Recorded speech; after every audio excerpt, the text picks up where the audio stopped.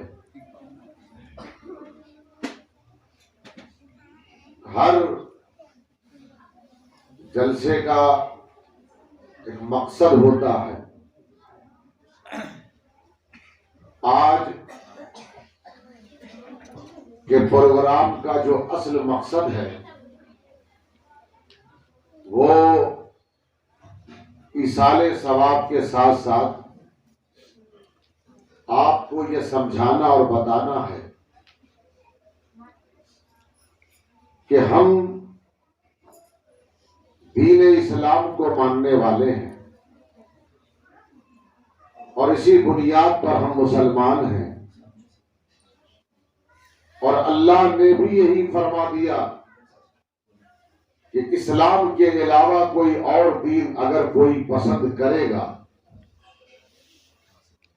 तो उससे वो हरगिज कबूल न किया जाएगा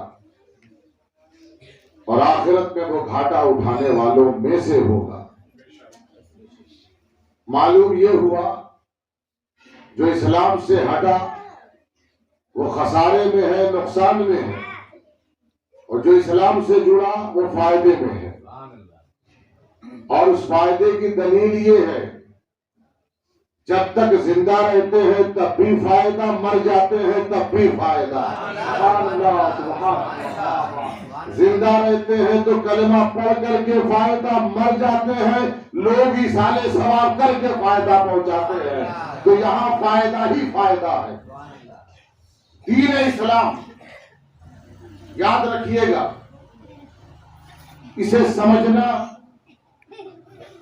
जरूरी भी है, लाजमी भी है। हमने कलमा पढ़ा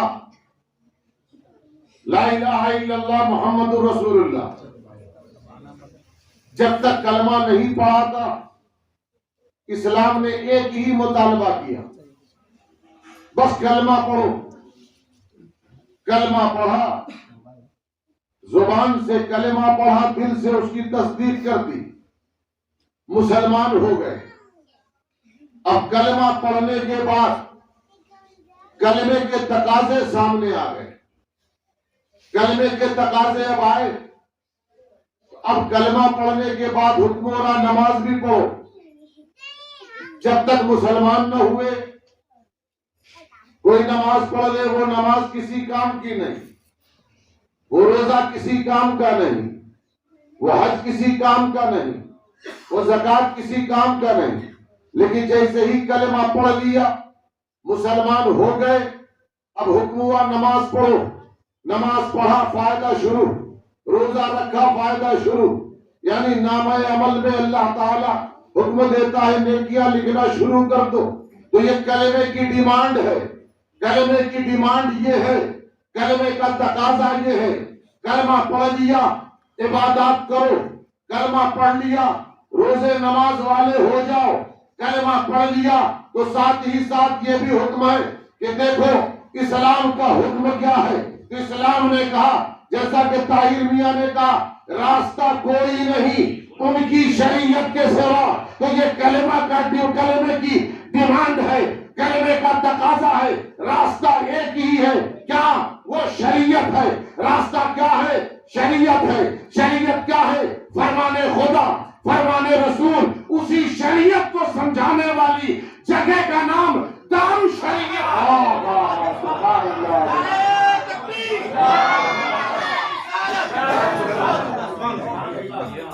इसलिए याद रखिएगा, दारुल शरिया से आपके जो मसाइल हजरत मुफ्ती हैदर अली साहब किबला ने जो आपको समझाया, वो एक मोटी बात समझाई, चूंकि वक्त की तंगी भी।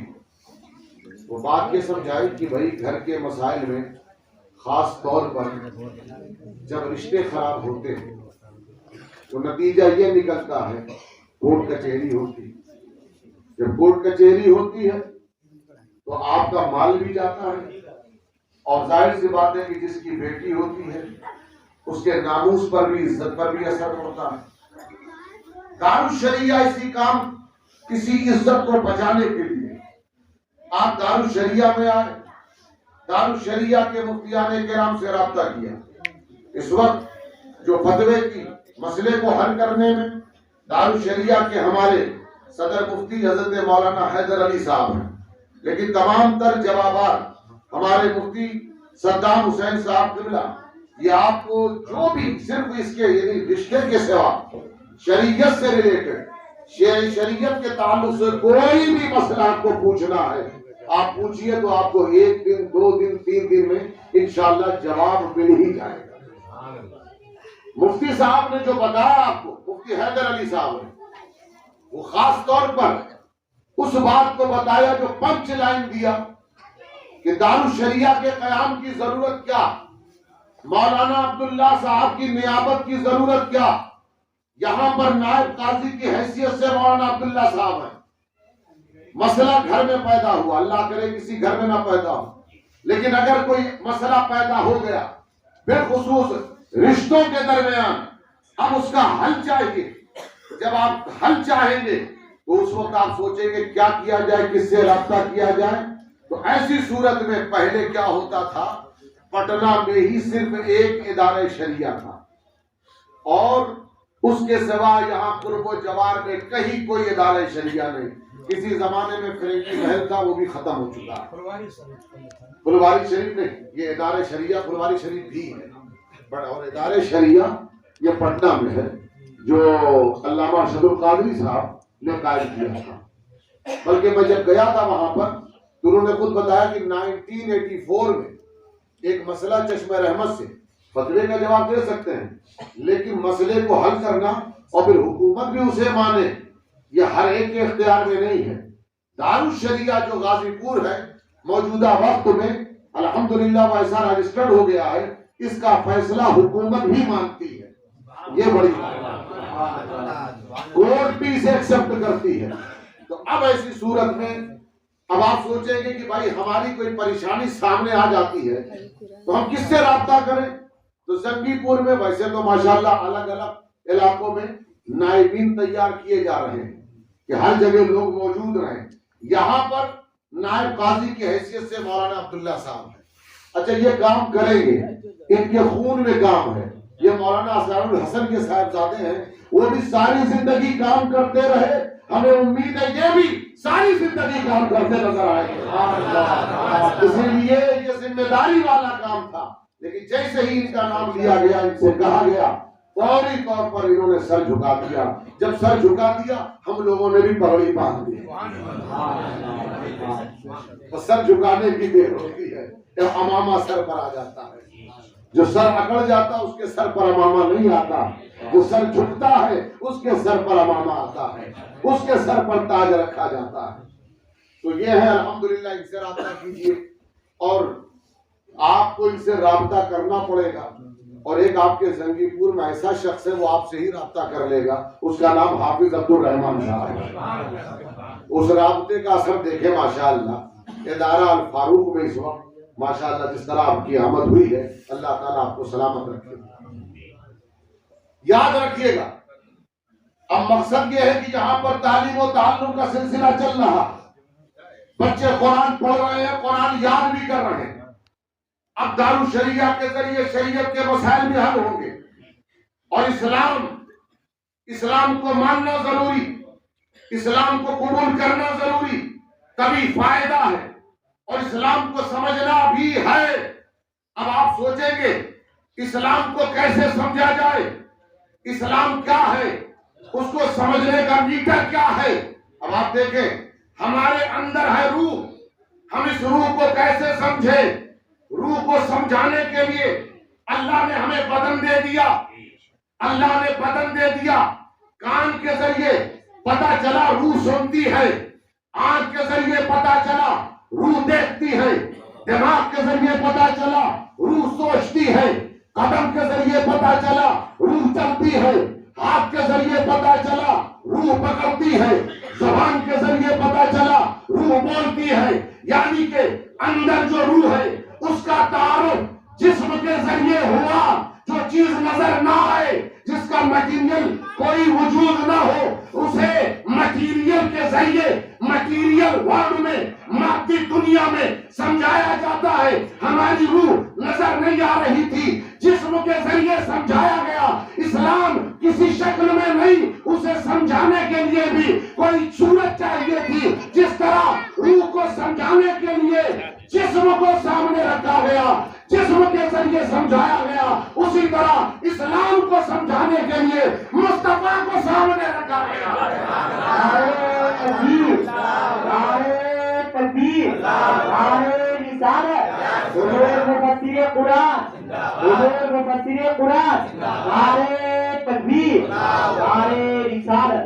इसीलिए दोस्तों, मेरा नबी इस्लाम का बदन है,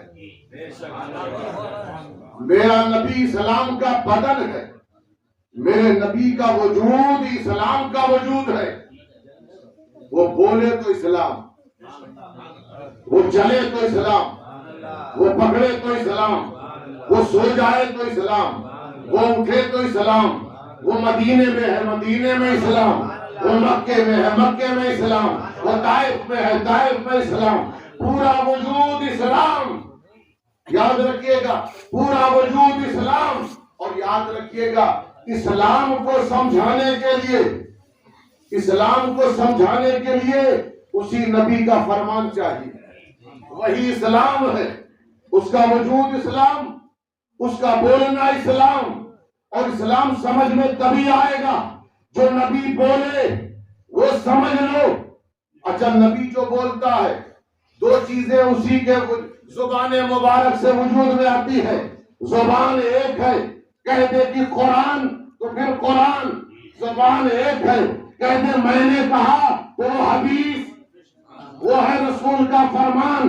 कुरान से भी, कुरान भी वही से, हदीस भी वही से। जुबान एक।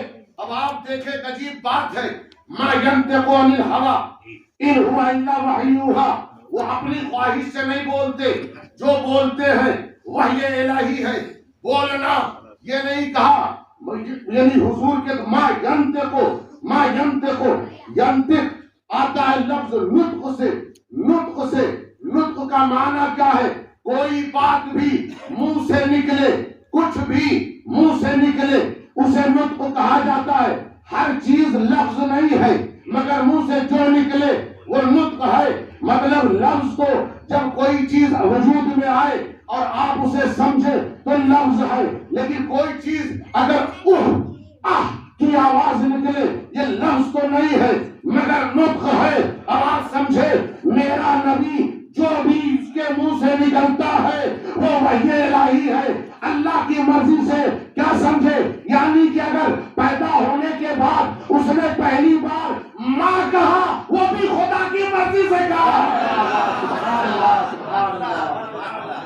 यानी वो कहे वो भी खुदा की मर्जी से, वो उफ कहे वो भी खुदा की मर्जी से, वो आ कहे वो भी खुदा की मर्जी से, वो वाह कहे वो भी खुदा की मर्जी से, वो जो कहे वो खुदा की मर्जी है। इसीलिए कुरान ने वाज़ेह कर दिया, मा आताकुमुर रसूल फखुज़ू वमा नहाकुम अन्हु फंतहू। जो तुम्हें रसूल दे दे वो ले लो, जिस चीज से रोके रुक जाओ। ये कहां से समझोगे कि रसूल तुम्हें किस चीज से रोक रहा है? ये कहां से समझोगे रसूल तुम्हें किस चीज का हुक्म दे रहा है? इसी को समझाने का नाम दारुश शरिया है। अब आप समझ गए, ये जो उलमा का काफिला आया है, ये इतना बड़ा काफिला, मुफ्ती सद्दाम साहब इत्तेफाक से मेरे पीछे हैं। ये शख्सियत कितना भी पीछे रहे और कितने पर्दे में भी डाल दी जाए, मगर ये नजर आ ही जाती है। और मैं चूंकि इनके फतावे भी देखता रहता हूँ, ये भेजते रहते हैं, इनके अंदर ये इल्मी दयानत है कि ऐसा नहीं है कि कोई काम ये छुप छुपा करके कोई फतवा आया सब पर वाज़ेह करते हैं, ग्रुप में डालते हैं। और मुकम्मल हमारे हजरत अल्लामा और मौलाना काजी शहर गाजीपुर मुफ्ती हैदर साहब उस पर मुकम्मल तौर पर नजर रखते हैं। और कोर्ट से लेकर एक होता है ना कि फतवा दे देना, कुछ ऐसा जाहिर सी बात है कि साहब ने सवाल किया था कि जिहाद में मुफ्ती नहीं जाते, तो मुफ्ती साहब ने जवाब दिया था कि अगर जिहाद में मुफ्ती चले गए तो फतवा जिहाद देगा कौन? जब वो फतवा देता है तभी तो लोग जिहाद में जाते हैं, वो ही चले गए तो फतवा जिहाद देगा कौन? लेकिन मुफ्ती हैदर अली साहब ऐसे हैं, ये फतवा भी देते हैं, जिहाद में चले भी जाते हैं। और इंतहाई बेबाक, कोई डरा नहीं सकता। इनको लोग इतना डराने की कोशिश करते हैं, मगर ये शख्स डरने वाला नहीं है। इसलिए कि अल्हम्दुलिल्लाह एक काफिला और एक पूरी टीम यहाँ पर मौजूद है। सैयद अजमल मियाँ साहब भी, अभी ये सारी टीम दारुश शरिया की नहीं है। अब मैं हाफिज अब्दुल रहमान से कहूँगा प्रोग्राम इसके बाद करें। आप चाहते हैं कि ऐसा प्रोग्राम फिर हो, तो ऐसा कीजिए कि पूरी टीम आए इंशाअल्लाह, ताकि आप देखें कि किस तरह से अल्हम्दुलिल्लाह काम करने की कोशिश की जा रही है। ये सब मिल करके दारुश शरिया को आगे बढ़ा रहे, इसलिए कि दारुश शरिया हमारी जरूरत है। दारुश शरिया जरूरत है हमारे अकीदे के बचाव के लिए, हमारे अमल की हिफाजत के लिए भी दारुश शरिया है। आपने सुना होगा, इसलिए दारुश शरिया में वो चाहे मुफ्ती हैदर साहब हो, वो चाहे हमारे मौलाना अनवार साहब, माशाअल्लाह इनकी सियासी तौर पर बड़ी जबरदस्त पकड़ भी है, बसीरत भी है। गोरखपुर से लेकर गाजीपुर तक सारे पूर को पूरा किए हुए हैं, चाहे ये पूर हो वो पूर हो। मुफ्ती सद्दाम साहब हैं, अब इंशाअल्लाह हमारे मौलाना अब्दुल्ला साहब भी एक्टिव हो जाएंगे। ये जितनी टीम है मुझे भी शामिल कर लीजिए, याद रखिएगा। अब तो दौर ऐसा आ गया, व्हाट्सएप का दौर है, कोई किसी से दूर नहीं। जो राब्ते में रहते हैं वो राब्ते में रहते हैं। ये पूरी एक टीम। देखिए एक चीज मैं आपको बताऊं, कुरान ने कहा फलम्मा अस्लमा वतल्लहु लिलजबीन। बात थी हजरत इब्राहिम की, वो बाप है। बात थी हजरत इस्माइल की, वो बेटे हैं। मगर क्या कहा कुरान ने? फलम्मा अस्लमा, दोनों के इस्लाम का तस्करा एक ही लफ्ज में। ये नहीं कहा कि हजरत इब्राहिम इनका इस्लाम ऐसा, इनकी ताबेदारी ऐसी, और इस्माइल की तो यहाँ इस्लाम से मुराद ताबेदारी, सर झुकाना, उसी की तारीफ की गई और उन्होंने अपनी पेशानी को झुका दिया। फलम्मा असलमा, ऐसी ताबेदारी, दोनों ने अपने आप को झुका दिया। मगर लफ्ज इस्लाम, इनका इस्लाम ऐसा था, उसका जब तस्करा किया तो एक ही लफ्ज में, यानी इस्लाम हजरत इब्राहिम, इस्लाम हजरत इस्माइल, एक ही लफ्ज में फलम्मा असलमा, दोनों के दोनों ऐसे फरमा बरदार कि उन्होंने अपनी पेशानी को झुका दिया। कुरान ये बताना चाह रहा है, अगरचे इस्माइल बेटे थे, अगरचे इब्राहिम बाप थे, मगर एक लफ्ज में करके बताया कि इस्लाम के ताल्लुक से, दीन के ताल्लुक से दोनों का जज्बा एक था, दोनों का जज्बा एक था। इसी तरह यहाँ जितने लोग नजर आ रहे हैं, हाफिज अब्दुल रहमान से लेकर मौलाना अब्दुल्ला से लेकर मुफ्ती सद्दाम से लेकर मौलाना अनवार से लेकर मुफ्ती हैदर अली से लेकर मुझ तक और जितने लोग नहीं आ सके, ये पूरी टीम चाहे जो भी हो, मगर सबका जज्बा एक है। और याद रखिएगा, इसीलिए कुरान ने कहा ये अलमू अन्नल्लाह युहयिल अर्द बअद मौतिहा, याद रखो अल्लाह ने इस जमीन को जिंदा किया उसकी मौत के बाद। ये जमीन कब मर गई थी? तो बताया कि जब तक जमीन किसी के काम नहीं आ रही थी तब तक मुर्दा थी।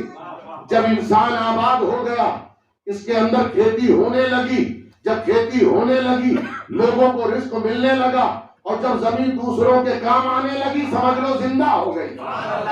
मालूम ये हुआ पहले थी मगर सिर्फ खुद के लिए थी, पहले थी मगर खुद के लिए थी। जब तक खुद के लिए थी तब तक मुर्दा, और जब दूसरों के काम आने लगी तब जिंदा। अब आप समझ गए, हमारा मकसद ही यही है। अपनी जिंदगी तो जानवर भी गुजार देता है, मकसद ये है दूसरों के काम आओ, जियो तो दूसरों के लिए जियो। इसी दूसरों के लिए जीने का नाम दारू शरिया है, ये हयात बख्शता है। और इसलिए भी दूसरों के काम आना ये हयात है। समझे आप इसाले सवाब के लिए बैठे हुए हैं, ये भी दूसरों के काम आ रहे हैं और ये हयात है। वो भी जिंदा हो रहे हैं, आप भी जिंदा हो रहे हैं। आखिर दावाना अनिल हम्दुलिल्लाह।